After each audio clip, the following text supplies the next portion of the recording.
Make sure you hit that like button, subscribe to the channel, and tap that hype button if you're enjoying the content. Alright, so Mayo decided to jump onto the podcast with Jim Jones and the crew, and honestly, Mayo was looking way too eager. The guy was coming across extremely thirsty. At one point, he's basically telling everyone, let her speak. Then they start talking about how the guys on the show are dressed, and Mayo isn't getting anywhere near Young Miami unless he's bringing serious money. We're talking billionaire status, or at least $50 million, because according to this commentary, Young Miami is expensive. Then comes the prediction that she's going right back to Diddy once she's out. That's the conversation being pushed here. Now, switching over to Dancehall, Masika just headlined a sold-out Barclays event, and it really feels like this could be his year. Last year, Vybz Kartel dominated the conversation. It was his first full year home, and he reportedly made millions from festival appearances. This year hasn't produced quite the same level of momentum. He did headline Sumfest in Jamaica alongside Mavado, which was certainly significant. Sumfest was held in St. Ann this year rather than the usual Montego Bay location. And the reason that matters is Vanessa Bling. She came up through Vybz Kartel's camp, but since Kartel returned home, the artist who has consistently brought her out has been Masika. The commentary sees that as more than a simple collaboration. Masika has clearly had tension with Kartel, and after reportedly dissing him last year, bringing Vanessa Bling onto such a major stage can easily be interpreted as another statement. The criticism toward Kartel doesn't stop there. The argument is that he hasn't done enough to support Vanessa Bling while working with other female artists. There are also complaints about his recent music and the limited collaborations with artists such as Popcaan and Tommy Lee. Those are exactly the kinds of artists who could challenge him creatively and keep him competitive. The bigger point being made is that Kartel may have benefited from collaborating more instead of carrying himself as though he were above everyone else. According to this commentary, that attitude may have made other artists less interested in working with him. There are still a few artists he has shown support toward, but the overall criticism is that his collaborative circle has become smaller. Now let's switch gears, because 100 has changed his position regarding Big Meech and the old snitching accusations. That's interesting considering Wack previously criticized Meech and called him a rat, especially during the period when 50 Cent was going at him. Then Big Meech reportedly took a shot at Wack just weeks ago, and now the relationship appears completely different. The conversation has shifted toward Cuffy and allegations surrounding plea deals and gun cases. The commentary references claims that those proceedings implicated other people, while also questioning Wack's constantly changing positions. The speaker brings up an earlier situation involving 50 Cent and information he supposedly had about Big Meech, including information from a woman connected to Meech's business dealings and Blue Da Vinci. Whether any of those claims eventually become public is unclear, but Big Meech has been increasingly visible lately. He's been moving around, appearing to have support from certain people, and the commentary suggests he may still be useful to influential figures. Meanwhile, Cuffy continues to have supporters using the Free Cuffy message. Now, Claressa Shields also picked up a win in her latest match, and this event was tied heavily to Zeus.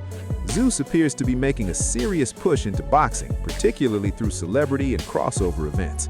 Ray J won his fight, while Tiki, Cash Doll's sister, lost hers. There were plenty of recognizable names in attendance, and Zeus clearly made an effort to turn the event into something bigger than just another boxing card. The presence of so many celebrities matters because celebrity attendance can create the perception that an event is important and worth watching. Exactly how Zeus attracted that crowd is unclear, but the turnout was noticeable. And no, the argument here isn't simply that everyone showed up because Claressa Shields was fighting. Floyd Mayweather was there too, along with several other major names. The commentary even suggests Mayweather's appearance was financially motivated. The claim is that Mayweather received a bag from Zeus for attending, especially given his connection to Jason Lee and Lee's relationship with Mayweather. In other words, the appearance is being viewed as part of the business side of the event rather than just a casual night out. Adrian Broner was also around, and apparently the goal was to add even more boxing credibility to the night. Several established fighters were present, including Terrence "Bud" Crawford. But things became complicated when Broner wanted to confront or punch Mayweather. Broner was reportedly drinking heavily, and Mayweather's presence seemed to trigger him. His former partner was also around, adding another layer to an already strange situation. The commentary questions why Broner appears so fixated on Mayweather, when, from its perspective, Mayweather hasn't done anything to justify that level of anger toward him. Then there's Condra, who became emotional after her sister lost her fight. The commentary takes a particularly harsh view of her behavior and brings up previous incidents with Blueface, including claims that she wrote his name in blood on the wall and took his G-Wagon. Blueface has also reportedly questioned paternity publicly while saying he would still be around for the children. The speaker then questions whether this situation could be hurting Condra's career. The argument is that she needs streaming income, yet fewer people may want to collaborate with her because of previous public conflicts. The commentary points to her interactions with Dean the Great and AB, claiming that she later criticized people she had previously worked with. That leads into another influencer story. The speaker says he isn't very familiar with the man involved, but describes him as someone with a major following who appears to be connected to betting and online influence. He reportedly bought Erica Mena Maybach, although the speaker believes something similar may have happened previously. The warning here is simple. Anyone involved with Erica Mena should not be surprised if the relationship eventually becomes complicated. Lambo AB is also mentioned as someone who advertises across different channels and may have a course or business program. Whatever the case, the speaker gives him credit for making money. Then the conversation turns back to Young Miami and the rumors surrounding Tyler. The speaker claims Tyler may have taken inspiration from a Chanel-related song, although that remains commentary and opinion rather than an established fact. Another rumor involves Tyler and A$AP Rocky, with attention being drawn to Tyler reportedly wearing his watch and chain. The speaker questions what the connection could mean and suggests there may be more to the situation than what people are seeing publicly. Still, those claims remain speculation, and the speaker says the entire Tyler and A$AP Rocky topic will be addressed separately. Next comes Jabo, and this is where the conversation takes another serious turn.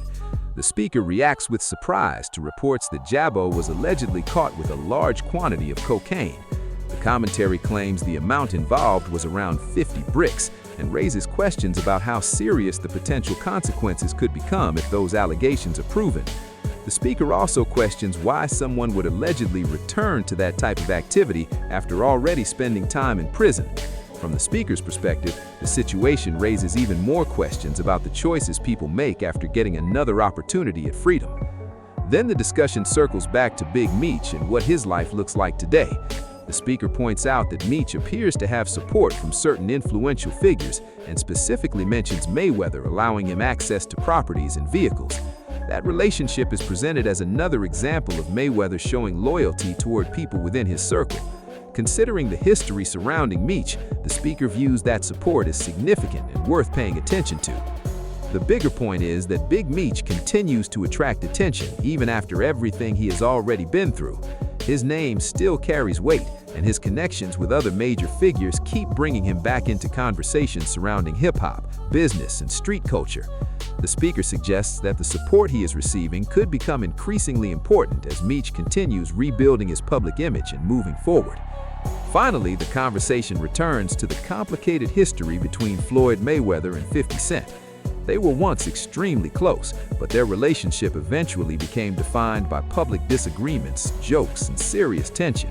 Their friendship was well known, which is part of what made their fallout so interesting to fans. Even now, people continue to watch to see whether the two will ever completely move past their differences, or whether the tension will remain part of their history. Whatever the current situation is, the relationship between Mayweather and 50 Cent remains complicated.